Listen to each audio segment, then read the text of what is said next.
ایک کھجور ایک ڈول پر۔ حضرت علی رضی اللہ تعالی عنہ اپنا واقعہ بیان فرماتے ہیں کہ میں شدید سردی کے دن میں رسول اللہ صلی اللہ علیہ وسلم کے گھر سے نکلا۔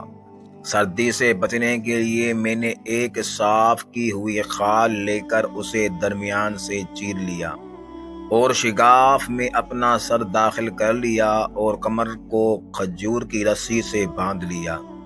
مجھے شدید بھوک لگ رہی تھی اور اگر رسول اللہ صلی اللہ علیہ وسلم کے گھر میں کھانے کی کوئی چیز ہوتی تو میں اس میں سے کھا لیتا۔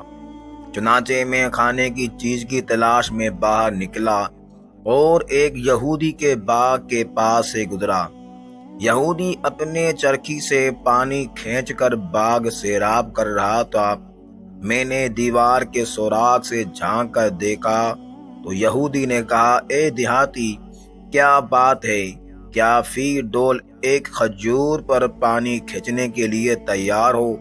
میں نے کہا، ہاں تیار ہوں، ذرا دروازہ کھولو تاکہ اندر آ جاؤں۔ چنانچہ اس نے دروازہ کھول دیا۔ میں اندر گیا تو اس نے مجھے اپنا ڈول دے دیا۔ جب میں ایک ڈول نکال لیتا تو وہ مجھے ایک کھجور دیتا۔ اسی طرح جب میری مٹھی بھر گئی تو میں نے ڈول چھوڑ دیا۔ میں نے کہا، مجھے بس اتنا کافی ہے۔ میں نے وہ کھجوریں کھائی، اوپر سے پانی پی لیا۔ اس کے بعد میں مسجد میں آیا تو رسول اللہ صلی اللہ علیہ وسلم مسجد میں تشریف فرما تھے۔ سبحان اللہ۔